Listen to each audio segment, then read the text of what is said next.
આપણે સેવ છે તે નાખી દઈશું એમાં.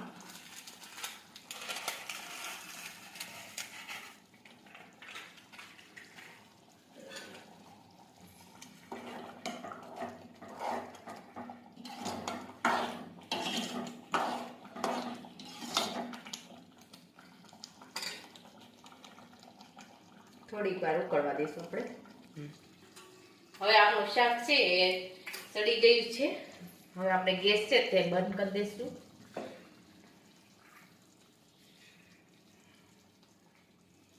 સમારેલા ધાણા નાખીશું.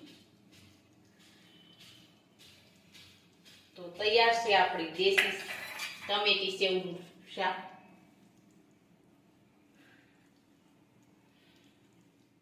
આ વિડીયો ગમે તો મારી જેકે કુકીઝ એન્ડ હેન્ડવર્ક ચેનલને લાઈક કરો, શેર કરો અને સબસ્ક્રાઇબ કરો.